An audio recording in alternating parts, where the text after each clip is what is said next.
Okay, well, perhaps, Dr. Peat, would you first qualify the term good sugar for our listeners, and then we'll get into the facts and figures, as it were, surrounding sugar and why they're so important for us?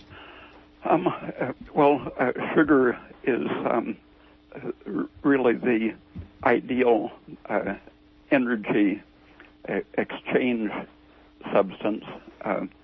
It's useful for all organisms practically, and it's something that we can store and turn it into, use it for building all of the big molecules, and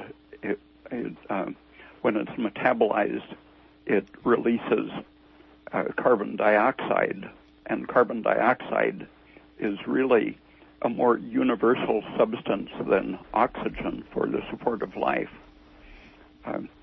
Mike, you had told us in one of our previous shows that there are organisms who can live without oxygen, known as anaerobic organisms, but there are no organisms that can live without carbon dioxide. Right, and it turns out that it isn't just mosquitoes and fleas and bed bugs that are attracted to carbon dioxide, but the flatworms and nematodes and such that they're studying as simple models of metabolism and aging, they seek out a fairly high concentration of carbon dioxide as more favorable for their living conditions.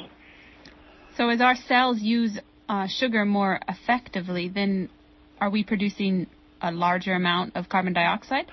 Yeah, and when we produce more carbon dioxide, that means we inhibit the production of lactic acid, which is not only a wasteful way to use sugar, but lactic acid has a signal function that turns on a whole range of inflammatory processes, and they have talked for decades about tumors producing lactic acid, but lactic acid also promotes tumors and all of the inflammatory processes. So you want your sugar to metabolize into carbon dioxide, which will then prevent the dangerous overproduction of lactic acid.